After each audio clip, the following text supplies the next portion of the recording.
Hey guys, this is the new Rubin Report, new, old, medium-ish. We're back. How about that? We did it last week and here we are again. I am still Dave Rubin and I've got two of my favorite people, Cara, Santa Maria, Travon Free. You guys have agreed to not look at your phones for the duration of the show. I lied. It is, wow, you just pulled that out of your butt. The seal is broken. Out of your butt. Where is yours? Where is yours? Yeah, Wow. he's Isn't that crazy? People are so afraid. Our guy offered to take them. Can't do it. I'm not going to tell you where mine is. Anyway, we got a great show for you. So here we go.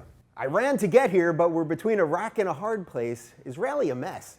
Officials had set a deadline of March 31st for a framework agreement to control Iran's nuclear ambitions. However, after intense negotiations, obstacles remained on uranium enrichment, where stockpiles of enriched uranium should be stored, limits on Iran's nuclear research and development, and the timing and scope of sanction relief, among other issues, according to the Associated Press. All right, so basically it sounds like we're shelving this thing till June because I know we all really want to hear more about the Iran deal and the secret negotiations. Sounds like it's going to be a framework agreement, not a final agreement. It's all about words and trickery. I read a lot. I'm on Twitter and all that stuff. I don't know who to trust with this thing at all. So first off, June, do you think that makes any difference really, pushing this thing? They've been talking about this for years. Do you think adding 3 months is going to help us get there? I guess the real question is, what is the intelligence that we have that says that they are closer than ever to actually producing a nuclear weapon? Because it sounds like the Obama administration thinks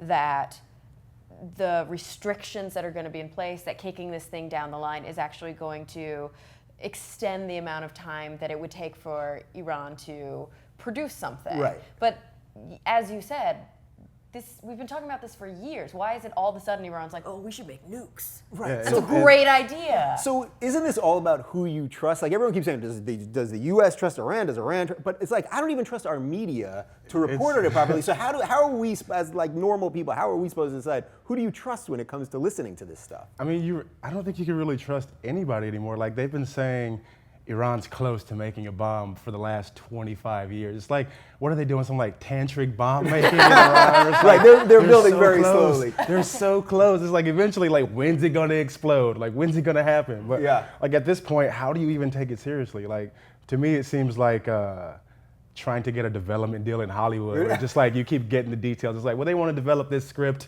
like now. It's like, well, let's do this, take 3 months and like decide what we want to do here. And it's like, well, we'll wait a year. And it's like they take your development deal away and you're like, I fucking hate Iran. I like how you made the nuclear weapons in the Middle East about your development. Yeah, it's the easiest correlation for me. You have to make things. I feel their pain. It's like, you just want to get this script made. And they're like, but. Yeah.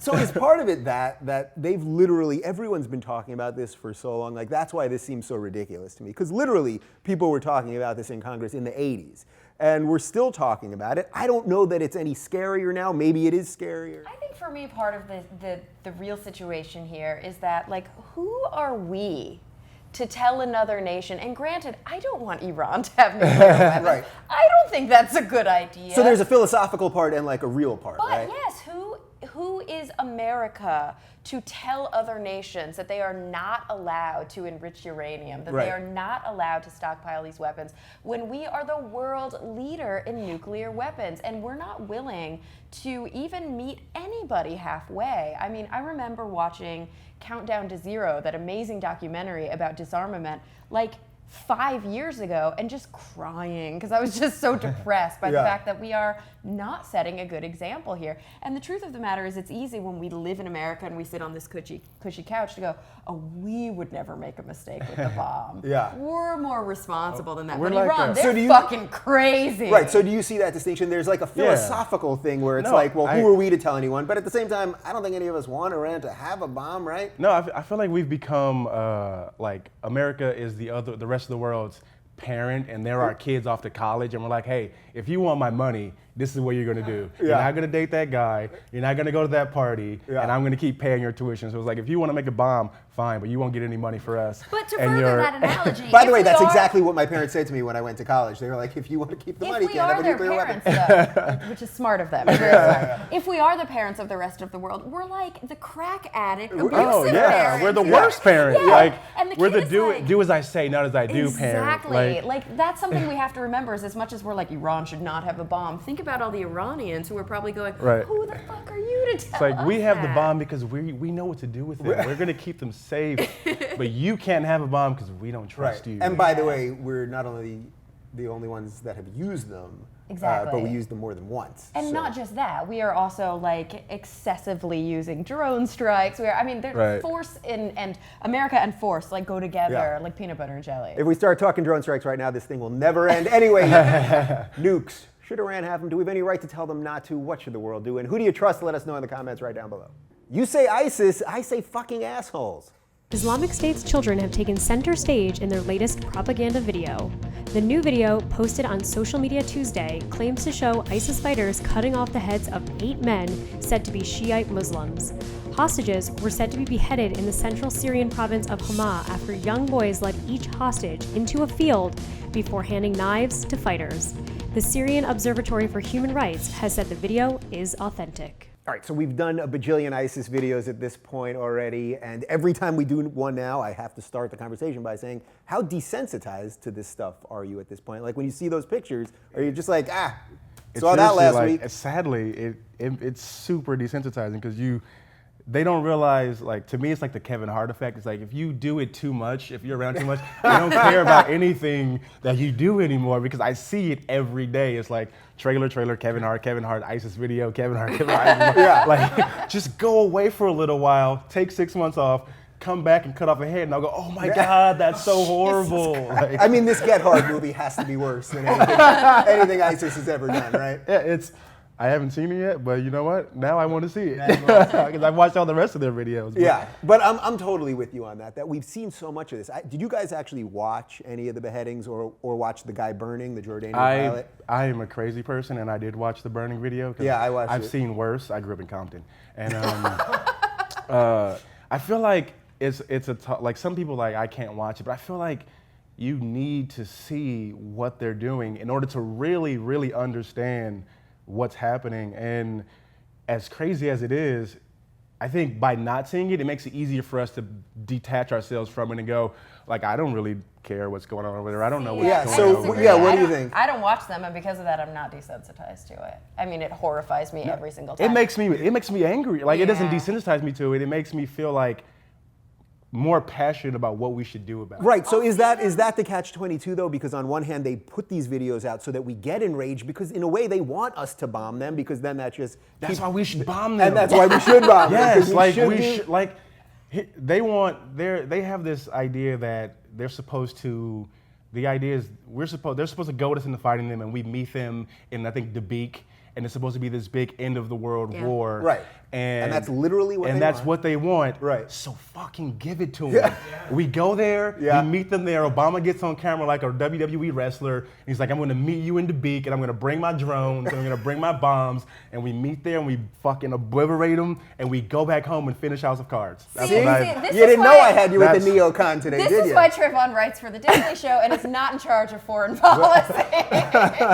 Probably. Because here's the thing, we do meet them halfway and we do bomb them, and their recruitment efforts go through the fucking roof. Yeah. The worst thing that we can do is give ISIS more reason to hate the West and to get more kind of fundamental, intensely anti-Western Muslims to join But this fight. I think that's based on the idea though that you can actually negotiate with these people and that they're reasonable people, and they're not. Right. You can't like approach them like reasonable people. Like, well, if we don't attack you, then you won't. They're gonna recruit regardless. Right, But so They're is gonna, that- there's so- propaganda But that I do exists think that regardless. It's a Yeah. bit naive to think that if we can't try to empathetically understand where they are coming from and why their efforts are the way that they are, that we can't start to understand the psychology of what it means to be in ISIS. I think that the Atlantic article that came out, how long ago was that now? Maybe a month ago, Yeah. that really talked about how religious ISIS actually is and tried to put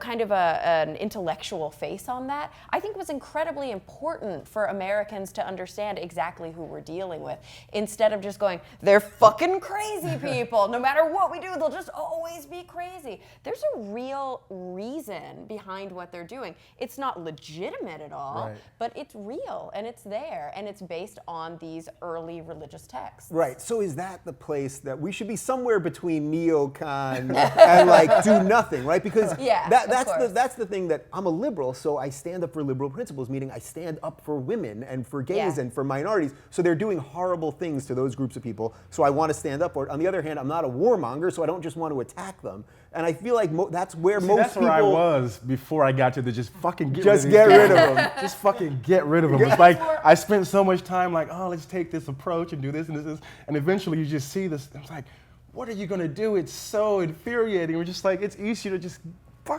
go. So then, using your rationale of why they do what they do, then what do you do besides do that? I mean, I think a part of it is to make sure that we're working with the international community to protect the people who are at risk of being injured, to protect Syrian citizens, to go into these places where people are, and get people out if they are under ISIS rule, and help people seek refuge, get them out of the country, get them to the places where they're going to be safer. Granted, that's a utopian view. Cara, to go in bombing is much easier. It is much easier. It is much easier. Push. But if we can be there for these refugees, I think that that's incredibly important. All right, well, what do you guys think? Bomb them, help the refugees. The truth is probably somewhere in the middle or something like that. Let us know in the comments right down below.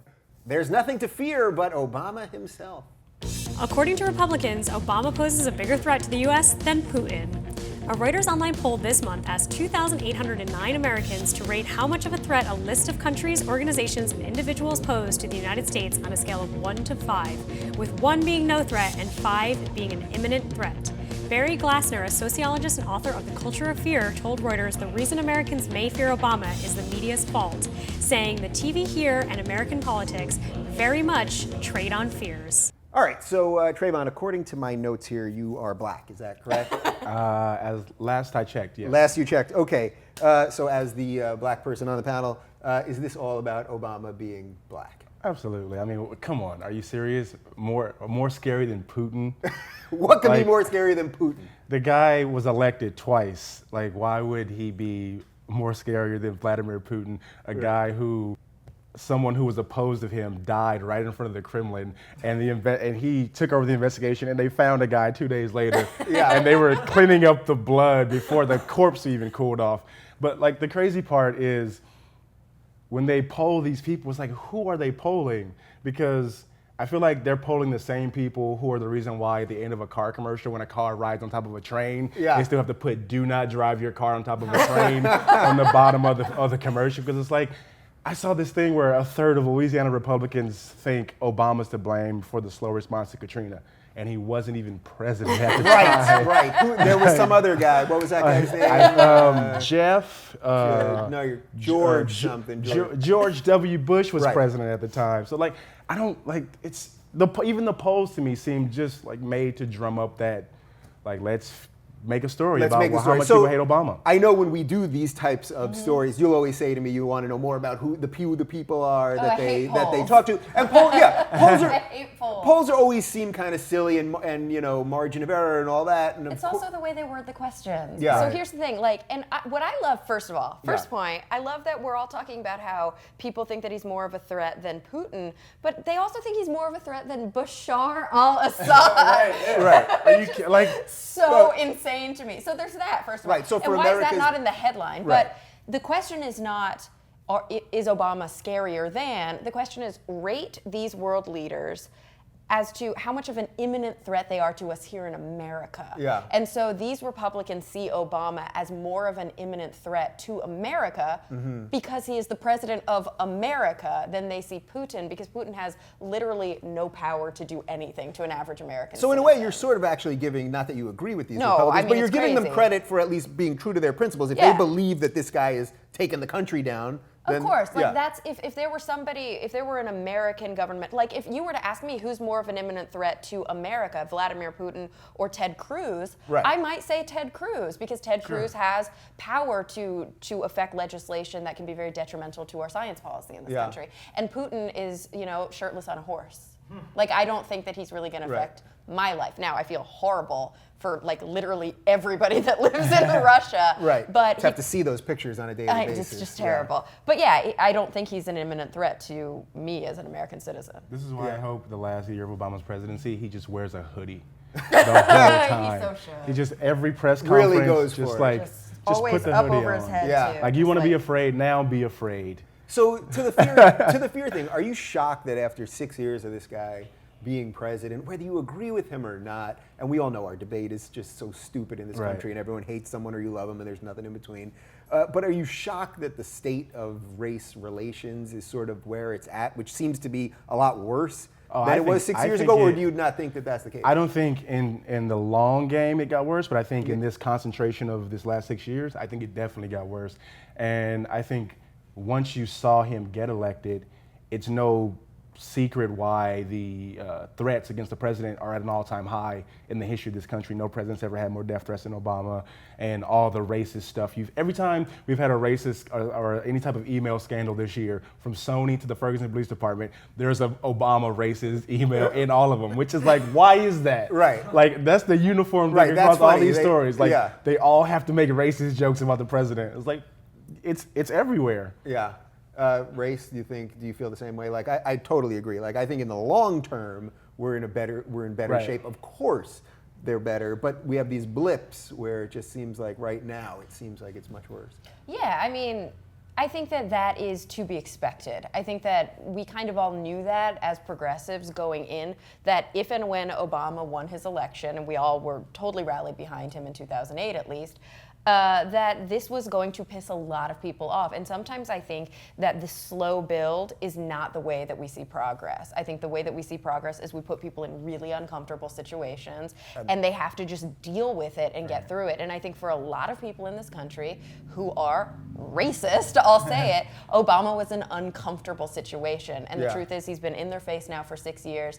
They have to fucking deal with it. And the real progress, I think, is going to come when we have another black president. And it's Jesus, the internet and just it's blew up. not going away, because it will happen again. Yeah. And when it happens more and more and more, people are going to be less and less freaked out about it. And then we'll actually see that, looking back on the timeline, we're in a much better place than we were. Yeah.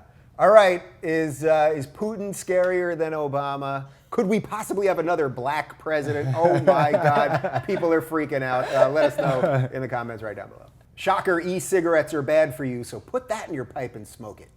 A new study published in the New England Journal of Medicine says that e-cigarette vapor can harbor hidden formaldehyde, a known carcinogen, at levels up to 15 times greater than regular cigarettes. It has the potential to distribute deeply into the lungs and collect there.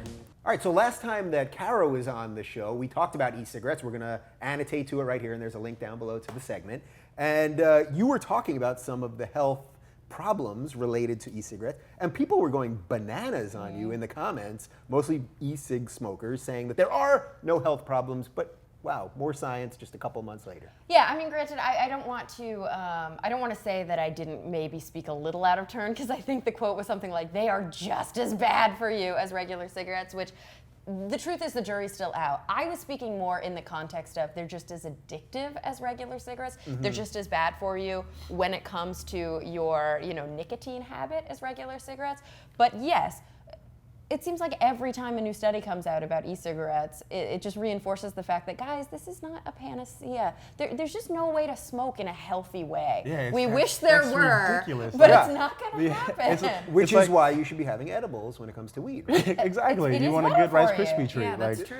It's so funny that people just want to feel good about this horrible habit that they have. It's like, if I just slap some quinoa on this Baconator, my arteries won't clog as fast, or it won't feel as bad to me, because I can tell people, I ate quinoa today. I don't think you leave out the other part. But I mean, you're smoking at the end of the day. You're smoking tobacco, and now you got formaldehyde. That must make you feel great. Yeah, in way higher doses, by the way. 15 times. Yeah, exactly. Yeah. Why do you think people are so defensive about this? Because I really did think it was interesting in the comments on that video that we did. And again, you said you weren't an expert in this particular thing, but people took it so personally. And I guess it's to your point, like, people just want to believe that something could actually be okay with you. I think it's similar to like religion, where you if someone tells you what you believe is not, you've held on to this and you've been doing this for years, decades, and someone tells you that's not good for you, that's not true, that's going to kill you, and you're like, no, if I find one sliver of evidence that says this is possibly better or good for me,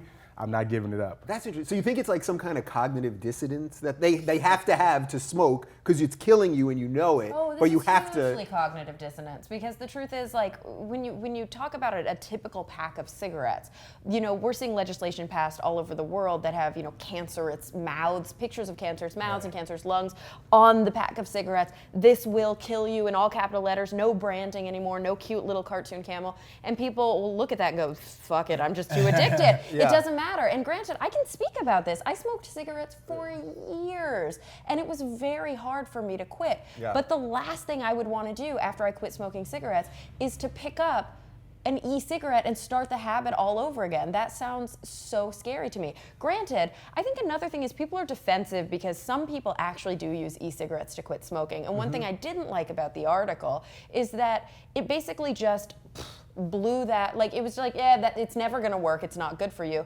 because it assumed that the people who are using it as a smoking cessation tool are smoking e-cigarettes that have the same quantity of tobacco as a regular nicotine cigarette. Right. But back when I quit smoking, this was before you vaped. Are you old enough to say back when I? I am. It was quite a while ago now. This was before vaping. It was before these like douchey looking cigarettes that everybody was smoking now. And before you would drive down the street and it was like vape store, vape store. Right. I had to order it online from this website that looked like it was made by an 8-year-old. And they looked like cigarettes, and the white part was a battery, and the little brown part, like the filter, was the cartridge. And what you would do is you would order a pack that was a step down pack. The cartridge would start at full nicotine, and it would step down to no nicotine by the time you were done with it. I don't think people are doing that with these vapey cigarettes. I think they're just, I think that they're just I wish you could have done this whole thing in Grandma's voice. trying to, I have a good grandma's voice. Can you just do the end of it in Grandma's voice? Don't smoke the cigarettes. Oh, that's actually not good.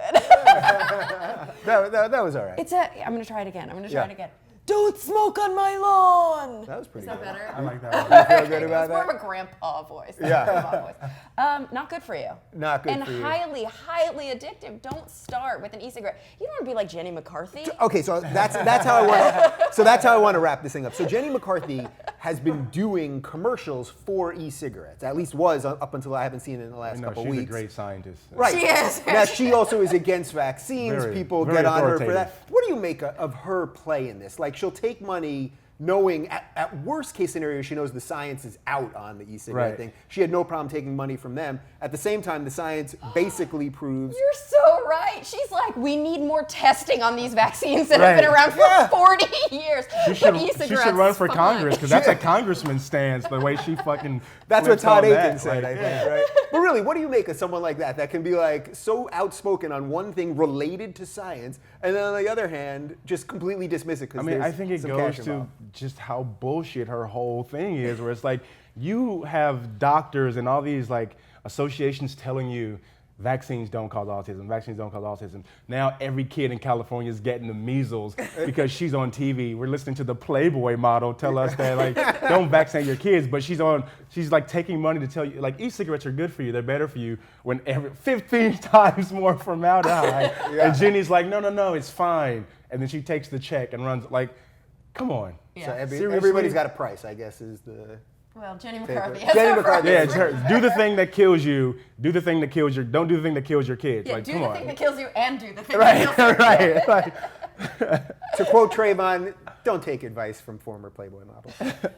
Like the Wicked Witch of the West, Antarctica is melting. According to the Weather Underground, Antarctica has experienced its warmest day ever on Tuesday, March 24th, with the temperature reading at 63.5 degrees Fahrenheit. Prior to this date, the highest known recorded temperature on the continent was 62.6 degrees Fahrenheit back in 1976. I know, Antarctica has its highest temperature ever, but it has nothing to do with climate change. There's nothing that humans are doing that is making any of this stuff happen. Shit happens. That's what Donald Trump at least is going to tweet when he sees something like this, right? Or with the people that, it starts snowing and they say, well, there can't be global warming because it's snowing. Remember there was that congressman just a couple weeks ago? Yeah, with the snowball. With the snowball in Congress. Well, it's snowing outside, so it can't be getting warmer.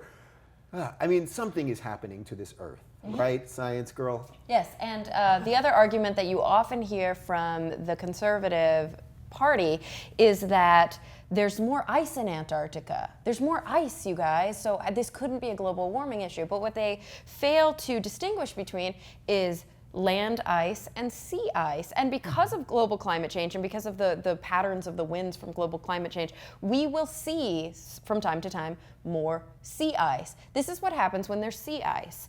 You take a glass of water that has ice cubes in it, and the ice cubes melt, and then let's say that they freeze again, and they melt, and they freeze again, and the level of the water stays the same because it's water in water. When the land ice melts, it's fucking catastrophic. It falls into the ocean, and the ocean levels rise. Right. And that's and it makes Florida disappear, exactly. which is a good thing. And That that's would what's be fine. happening right now. So just to be clear, even though you were very clear, but I want to just really clear this thing out. So when the land ice melts, that water has to go somewhere. Yes, it falls into the ocean. Thus, and that is water very dangerous. raises, and Exactly. Florida and New Orleans. And as water heats up, it actually expands. So we've got a twofold problem. The water itself is expanding, and the water's taking in ice that's falling off of the land into the ocean to extend that sea level rise even more. This is incredibly dangerous. We're starting to see that when the land gets warm like this, it actually melts the ice from underneath, so it slips off. Like it's supposed to be pretty well stuck to the land, but we're seeing these warming pockets underneath these massive ancient glaciers, and the ice is literally just sliding into the ocean. And as you said, you can look at these renderings, these world map renderings, and they're horrifying. Yeah. California is underwater, Florida is underwater, and the thing is, we don't feel it here. We don't feel it because we live in America and the air conditioner blows nice and cold. Right. But if you go and you visit these low-lying nations, these places like Bangladesh, where people are literally underwater when they weren't 5 years ago, climate change is happening right now. Yeah, ironically, we're in a drought in California, but that's a whole other thing. So when you hear someone explain science like that, does it give you any hope that the people that don't believe in this stuff and for some reason don't believe in science isn't something you believe in, it's a fact whether you believe in it or not. That's the thing. Well, that's the thing. Like the guy who brought the snowball on the floor is in charge of the science committee in Congress. So it's like, how do you expect anything to change when that guy's keeper of the gate? Yeah. He's like, look, I got a snowball, so there's nothing going on out there. So science. Yeah, exactly. Like that's the guy in charge. But like, when you think about the people on the right and why they push back so hard against climate change, like I saw, reluctantly, I saw Dennis Miller's Netflix special, and he does this joke where you're he a glutton goes, for punishment, man. Yeah, I don't know, I'm sadistic. And he says, if global warming is real, like someone just show me why it's snowing or why it's cold, and the audience just applauds and goes crazy, and it's like, that's why the earth is gonna die, because the other half of the people don't get it. They just like. So why is this a political thing? That's the part. I don't get what being a conservative or being a liberal has anything to do with science. Like, I don't understand how this has become like this political thing where to be like, if you say I'm running as a Republican, I have to be against science. It's actually crazy. Well, the funny thing is that environmentalism, as you actually look into the research, doesn't seem to be a progressive, specifically a progressive issue. Many conservatives are quite environmentalist in their methods. They just like a different message than we do. Liberals seem to like a message of like, go green and be good for the planet and hug each other. And conservatives are like, That can get pretty sickening too. it's true, but conservatives are like, don't fucking preach to me. Don't tell me about my consumer rights. And so I think if you approach it from different angles, you can actually feed into conservative environmentalism in a smart way. We just haven't had a good, we haven't had a good go of it because we as progressives have horrible PR and we don't know what the fuck we're doing when it comes to marketing a message. Right. Conservatives are very good at that. So I think the truth of the matter is, it's not that most Republicans are anti-global warming. It's that Republican leaders are in the pockets. There's a specific political agenda here. Yeah. Yes, and they're in the pockets of big oil and big fossil fuel. They have no incentive.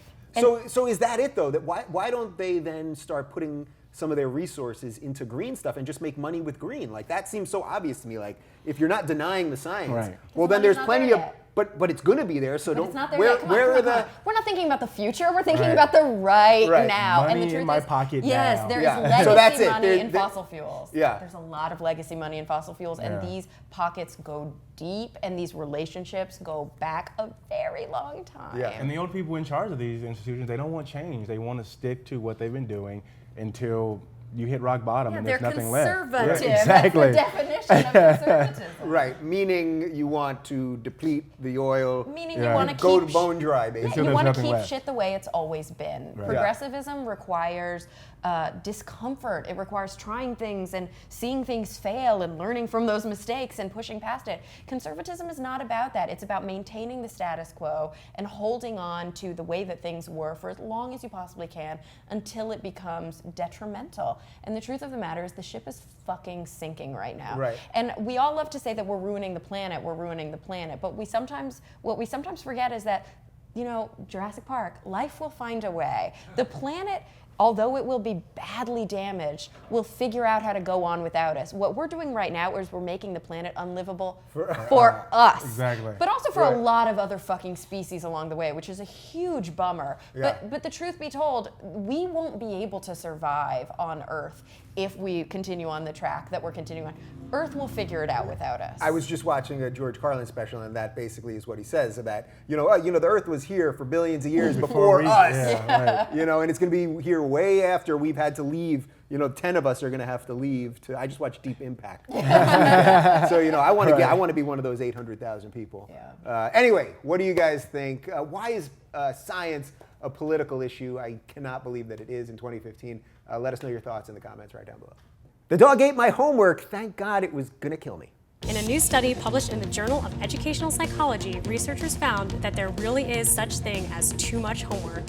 When researchers from Spain measured the academic performance of 7,725 private and public school students in math and science, they found that students who spend about 90 to 100 minutes on homework tend to see their grades go on a decline, while those who study between 70 to 90 minutes a day found a slight increase on their grades. All right, I can honestly say that in high school, I barely ever did homework. I did my homework in the classes before the class that I was supposed to bring in the homework to do in the first place. Travon, I was at your birthday party this weekend, and I met some of your high school friends.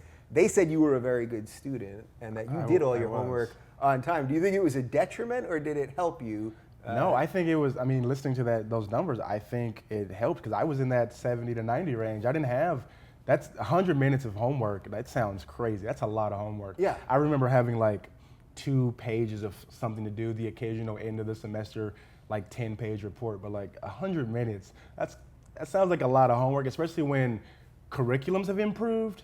So it wasn't like you had those teachers from like the 90s or like 80s who were like didn't really give a shit about what they were doing in class. Here, take this and go home and do this. Like, Right. yeah, but like now they're actually teaching kids more and teaching them better like curriculums. And so I get why adding 100 minutes of homework on top of that might make kids a little like this is exhausting. Yeah, so I didn't do much. I would do homework in school, as I said, or I'd borrow it for somebody, or so I did figure it out a way. But I was a pretty good student overall. But the idea of this 100-minute thing, or the idea that these teachers feel, or the curriculum forces them to be like, oh, I give this student 45 minutes of work after we leave. Isn't that like an inherent flaw in the teaching process? Like they have these kids. No, you don't think so? They have these kids. They have these kids all day, right? From like 8 to 3 or whatever it is. It's not one teacher that has the kid from 8 to 3. No, but you have that. All right, so you have that kid for an hour. For an hour. Whatever it is, 50 Yeah. minutes. Yeah, but you get homework from each teacher. No, That's true. that's my point, that there's no way of balancing it quite correctly, and then you're just slamming these kids. And growing up also has things to do that you find out about things that aren't in books, right? I completely agree. That's Yeah. completely true. I think part of the reason that this study is a little bit misleading is that we're pulling out a very small outcome of the study and we're like obsessing over this homework thing. Right. But the truth of the matter is this study was trying to look at the effects of homework overall, and they accounted for all these differences, right? Like socioeconomic status and gender and age and all these different things. And the most salient thing that they found that was more effective than all the other factors combined was prior knowledge. The kids that were already more knowledgeable going in always had higher scores on Right. standardized tests than the kids that weren't. Combine that with how much homework are they doing, how personally driven is the homework, how autonomous is it, all these little like parsing, is it 60 minutes, is it 70 minutes, is it 100 minutes? Those are very small, almost statistically insignificant effects. The most significant effects here were that the kids were knowledgeable and that the kids were self-driven in doing their homework. So I Right. think the thing thing that's important to remember is that if you're already a shitty student and then you sit there for an hour every day or 2 hours every day staring at the page, it's not going to help. It might actually make you more tired the next day when you go in to take the exam. Right. But if you're a student who's already really into it and you know how to do your homework, it's actually probably going to help if you go home and do independent reading and independent study. Yeah, so where is the school that I was always looking for? The school that you'd go to during the day, and the second you get out of there, they don't want to know anything about you till the next day. And if anything, they tell you to get out there and run around and be outside and play sport. Like, why don't we have more of that? Is that school really going to help prepare you for your... How many times, Dave, do you leave work and literally not think about work until you show up the next morning? Well, now that I have a phone, I think about it all the time. I take my work home with me. We also love what we do, though. I think like the fact that like even when I got here, Yeah. I couldn't stop watching the news, and not even trying. It's just like a habit, or it's like this is the thing that I'm interested in. So I end up turning it on. I go, what the fuck am I doing? Turn that off. Like, go have fun. This is my vacation. But I think for people like us, like I assume we were all driven students who liked what we were, who cared about education, and so homework and that stuff came natural and easy to us. And I had a lot of friends who were shitty students, and a part of continuing to be a shitty student is having shitty teachers and having shitty programs, and that school's not having money. So those kids can, like you were saying, continue to be shitty students, and the teacher starts to focus on the kids that they see promise in, and they kind of like fall away from those kids. That kid's not going anywhere. Right. So it's a but huge this kid systemic. might be president, so I'm going to focus on him. And I got a classroom that's oversized. I got 40 kids. 7 of them are great, and the other like 33 are. So if I can, with my $30,000 salary, make something out of these 7 kids, I'm going to focus on these 7 kids. Yeah, I mean, that's a really great point, because then it's so systemic that it's not even the teacher's fault in a way. Yeah, it's just they how- can't. They don't have the manpower have or the the time resources, or not the at all. resources. So they have to choose between who do I try to like loosely educate this entire class and give them a watered down education, or try to really get something out of these kids that I see potential in, and also try to help these other kids, even though chances are, like I went to school in Compton, so I've seen it all. Like I've seen teachers who didn't give a shit and would just put on a movie, and I've seen teachers who really cared. Like part of the reason I got into writing and really focused on it was because I had a teacher pull me aside and say, "You're really good at this. You should focus on this more." And had that not happened, I probably wouldn't be doing what I'm doing, because I was just playing sports and going to class. And think about, Well, you could have been an NBA player, maybe. Well, I had it was a little sliver of hope until the knee surgery. Bring us home. Bring us home. and just think about how much culture plays into this. Like you were talking about growing up in Compton, it's not cool to be good at school God, yeah. when you live in these areas. I definitely felt that. Yes, Like, you I have was- social pressure to not be into knowing things. I got made fun of for that. Like when Yeah? we talk about, which is so sad, we talk about the fact that we love our jobs, and that makes us want to work when we get home. Kids are supposed to love knowing stuff, learning stuff, like being aware of the world around them. But when we take all of the joy out of education, and when we reinforce in a social way that it's uncool to be smart and that it's uncool to be challenged and to know stuff, what do you think is going to happen? I think that that's the core detriment here, is that we are not a society that really promotes being special and being smart and being intellectual. Look at Congress right now. You know, this is not a core value that we promote in our society. All right, so I think there you go. If you want to be like Congress, don't do your homework. If you want to be like these 3 great people right here, do your homework. Anyway, let us know what you think in the comments right down below. The first selfie stick ban is here. God bless America. Right on Coachella's list of rules in big capital letters reads no selfie sticks. Coachella isn't the only music event to ban the stick. Lollapalooza has taken a stance against the stick, saying in its rules and regulations that GoPro attachments like sticks, selfie sticks, and monopods are not allowed. All right, so we've done a bunch on social media, of course, but we've talked about selfie sticks. They drive me fucking crazy. I just can't explain it. We're all attached to our phones. I know it's ironic that me, for as much as I use my phone and all that someone else, the way they do it, would drive me this crazy. Yeah, you want to add your selfie stick to that? You're taking a selfie? Get a selfie. I'm not even can we Instagram that? Somebody? Can we get an Instagram of that, or a Vine, or what else? Are we periscoping now? But we live in such a culture of that, and now we're seeing it where people are Right. literally just walking around with something in front of. We're in Truman Show. You were born with two basically, right? selfie sticks. Why do you need to like go? But I saw people in Times Square with a selfie stick, and it was driving me nuts because one, you're not paying attention to your surroundings. You're doing this and like whacking people in the head, and it's like. It's bad enough. Like I see people doing it, and it's like I can't tell if they're blind or like about to take a selfie. And they're like, Right, or oh, there's a phone attached to that stick, so there's another idiot like walking around with their phone. Like, why do you need to take like the museums just banned them. Yeah. Like you can't even take them. I think it's the Met or the MoMA, one of the museums. It's like you're gonna knock over some like 10,000-year-old vase because you like want to take a selfie with the Mona Lisa or some like stupid like. Yeah. I totally agree. Like. So we live in this culture where clearly, like, we're making everything about ourselves all the time. I'm really trying not to take selfies, especially, you always see people taking selfies when they're surrounded by other people. There used to be, you could just ask someone to take a picture of you and you'd have a perfectly fine picture. But now, like, they want this idea, this thing. Is everything that social media is leading to just like, it's just ego, right? Like, is that just where this is all going? That's a huge part of it. That's a huge part of, but I don't think that's a new thing. I think it's just that we have the technology now to allow it. Yeah. I mean, if you look at like core American principles of kind of like manifest destiny, like God gave me the West of the United States, and just like I earned this because like we have this very individualist society. You compare us to Asian societies, to other societies from the East, and like across the board, there are hilarious studies where kids in New York, or I don't even know if it's New York, but like American kids take these exams where they are asked, are you smarter than X percentage of the other people? And the number is ridiculously high. It's like, I am smarter than 70% of my peers. And then you ask the same kids in China and they're like 10%. But the kids in China are like significantly smarter on the than exams, they do so much exactly. better. And it's like, you can't be smarter than 90% of your peers when you're making an F in your classes, yet you still think you are. Right. That's the culture we live in. So then what do you make of this, that this clearly isn't just an American thing, though, because people are doing this all over the world? I think it's a big part of the fact that we now get to walk around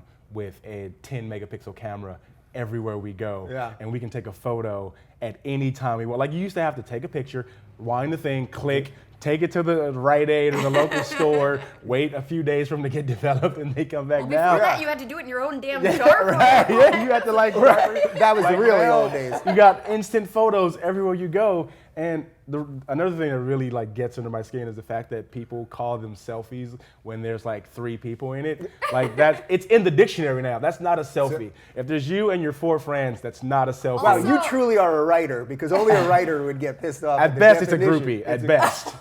Like, Also, you see it all the time on the news. You see hilarious, like, selfie of so-and-so, and you're like, that's just a photo. yeah, it's just a picture of them together. It's like a headshot. And it's not even the picture of them doing it. It's just them together taking a photo. Yes, and they're surrounded by people that could have taken the picture of them. It's like a photographer took that. Like It's when not a Obama selfie. was at Mandela's memorial and he took the picture with the, I forget, where was she from? For which country? I don't remember, but yeah, everyone all was the going reports nuts. are like, Obama in inappropriate selfie with 3 other people. And you're like, come on, you're the news. Yeah. Like, at least call it what it is, a photo. Wow, Like, you still expect the news to say things the way it is. I'm a hopeless believer that one day we'll get it right, but we won't. Yeah. So can I admit something All right. real quick, which Confess, I think tells you that A, I'm old, and B, I'm totally antisocial. I've never seen a selfie stick in action. haven't even And I seen live one? in Los I think Angeles. we have one around here. You Yeah, gotta like, go to like a really touristy place. I like guess Times so. Square. I guess so. In Times Square now, they have people on the corners with tables full of selfie sticks, just like selling selfie sticks. Yeah. I guess I Because it's didn't realize what a big issue this actually was, because like I would never in a fucking million years like duct tape my phone to like a broom handle and like hold it out, just document my life. But I guess that people do that on a regular basis. Yes, they But do. you know, they vape too. It's like, it's douchebaggery cannot be stopped, especially when you can purchase douchebag accessories. It's a marketing scheme, really. Can the douchebaggery be stopped? Let us know in the comments right down below. Warning, side effects include excessive humanity. A new drug may help the world become a more compassionate place. Researchers at the universities of California, Berkeley, and San Francisco have found that prolonging the effects of dopamine on the human brain gives people a greater sense of empathy. To test the behavioral role of dopamine, the researchers conducted a number of neurological tests and even games. The researchers concluded together these data shed light on the causal relationships between neurochemical systems and human prosocial behavior. All right, not that shocking. This must be why all the kids are doing the Molly, right?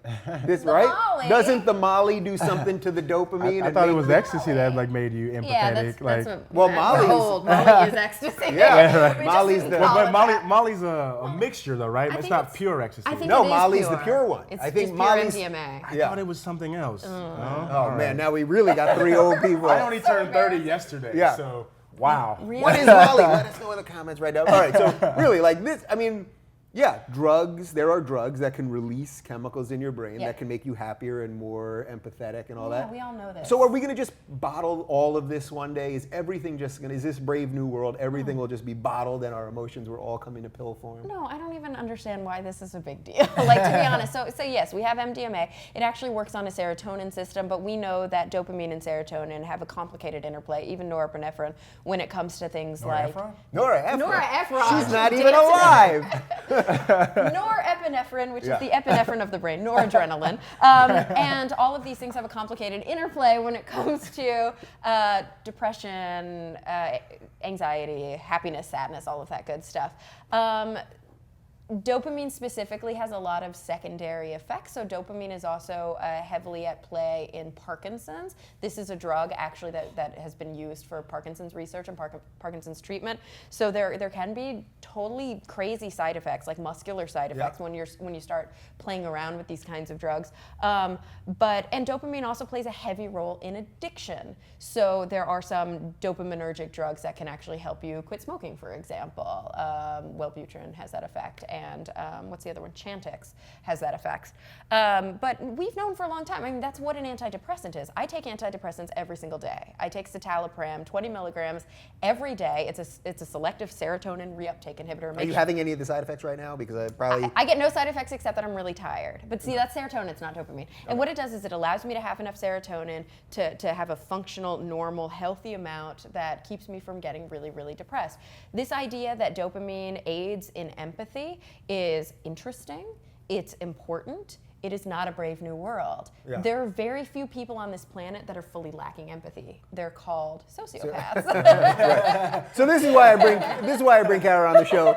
She cleans up the science And for so, me. yeah, if we had a treatment for sociopathy, that might actually be a very good thing. I wouldn't be afraid of that. Yeah. If we could find sociopathy early and we could treat sociopathy so that individuals didn't progress to become murderers or CEOs, Right. I think that maybe that could be a good thing for our culture. Right, but then it probably brings up a whole thing like you could look at kids who may be more prone to be sociopaths, and then you start drugging them when they're 4, and then what about their choices in But life? is that and all any that? different than what we do now? Yeah, Well, pretty well- much. Like, it's very close to what we do now. I would Right, say, so like- are we just a completely over-drugged society Absolutely. in general? We are, Absolutely. right?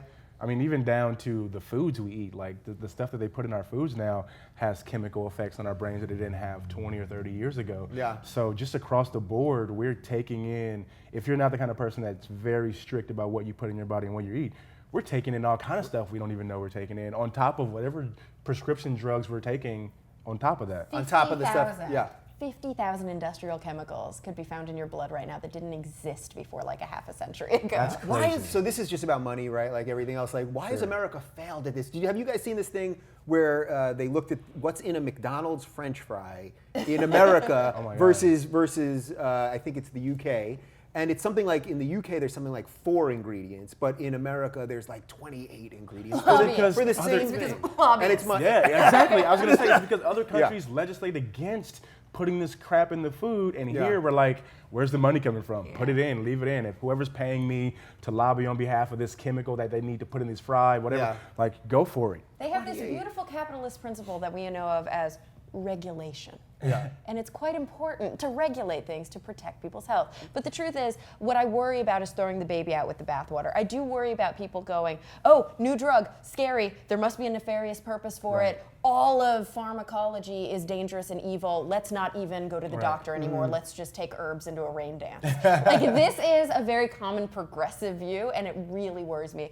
Vaccines are important. Medications can be incredibly important. Dr. McCarthy would. And exactly, and life-saving. And I think that psychiatric medications are incredibly important. If you watched Going Clear, I watched it last night. I watch it when I go back if home. you I've have read the kept book up, though. The book is exactly, amazing. Yeah. with Scientology at all, and you saw the just batshit craziness of L. Ron Hubbard and his intense fear of psychiatry, and you understand what that religion is founded in, I think that you appreciate what psychiatry can do for people a little bit. Right, more. not to get too sidetracked on that, but since you've read the book, I'll say it. Like, the part that I thought was the most interesting was he clearly had massive psychological issues. Oh, Talking absolutely. about kidnapping his own daughter and saying to the wife that he had killed her and all this other stuff. And meanwhile, all these people are following him. So I guess Right.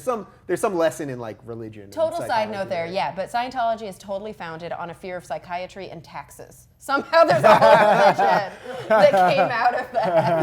Yeah, that's a whole wing of the Republican Party. So there you go. All right, last thought on this. If you guys had if there was a pill that you could create that would do one thing for you, what would it be? I would say make writing jokes easier.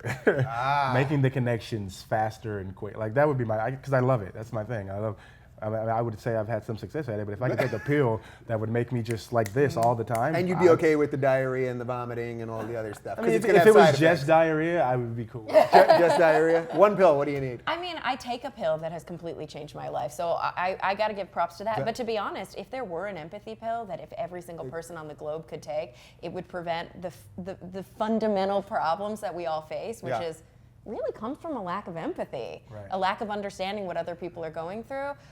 God damn, market the shit out of that pill. Right. Get it in every mouth in the globe. That's a quote right there. Someone make a gif of her saying that, please. If I could take one pill, it would definitely be that I could jump high enough to dunk when I'm playing basketball. Can you dunk? I can. You can dunk? Yeah. Can you teach me how to dunk? So I don't have to do it in a pill form? Boys are so weird. Like, okay, I would make every person on the globe more Yeah, empathetic. but He wants to dunk a I just want to basketball. dunk. One time, just one time. Anyway, that is our show. I'm going to let you guys pimp yourselves out. Talk to the good people right there. Right here. Cara Santa Maria, at Cara Santa Maria. Check out my podcast, Talk Nerdy. Travon Free. I'm at Travon on Twitter, no Y, Travon, and at Travon Free on Instagram. Wow, these are true professionals. All right, thanks to Travon and Cara, and we'll do it again next week. Thank you.